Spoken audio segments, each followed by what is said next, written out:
Social networking has become almost a necessity in our society rather than a leisure activity. Networks such as Facebook seem to be the way new generations prefer to communicate.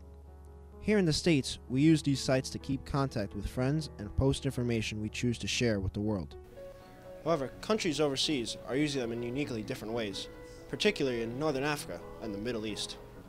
The country of Tunisia began the social network revolution, demanding their government not only resign but also leave.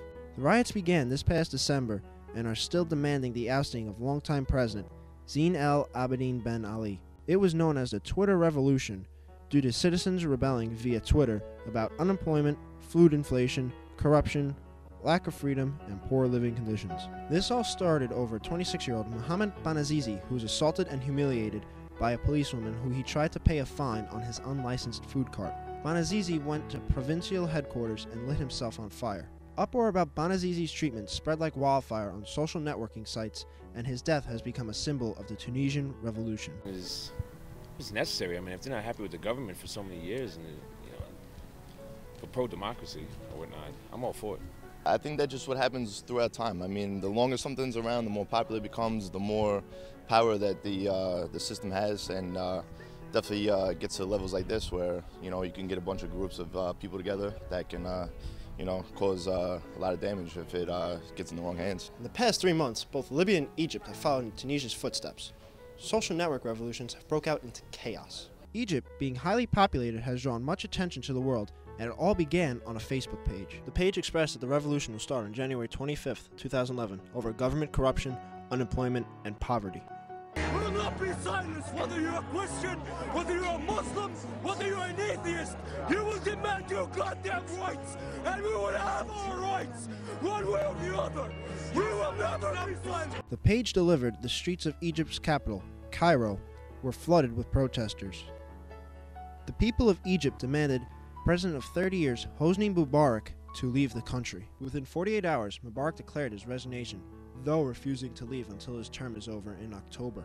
If you look at the way that internet usage works around the world, obviously we know in the United States or in North America we have the highest percentage of usage. It's something around 78% of people in the United States use some sort of internet access. In the Middle East, we're talking about just under 30%. In Africa, it's just barely, it's not quite 11%. So while internet usage is growing and is growing more in areas with less usage currently, there are other ways of communication happening now. This made people even more furious. What better way to express themselves by tweeting or updating it through their social network of choice? The country's government decided to turn off the switch, disconnecting citizens from everything cyber. As the countries battle for their freedoms in unique ways, the rest of the world can and will be involved.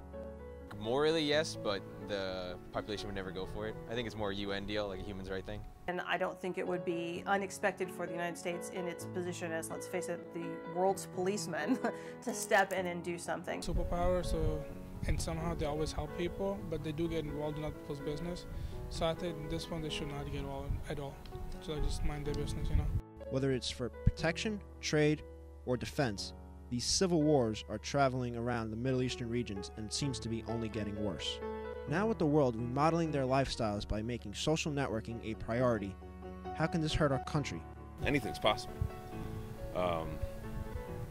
This ain't gonna happen in our lifetime. I think we'll be all right. Even more importantly, our world. With terror happening overseas, can this become worldwide? What would happen here if our switch were to get shut off? It'd be outrageous, a violation of the First Amendment. I'd honestly truly be upset because I love Facebook, to be honest with you. My generation, I don't think it really mattered. I still put my pants on and brush my teeth and go to school and make it back. I've had Facebook for 2 years, but I can live without it. I don't use either one, so I could really care less. Is this something to seriously consider?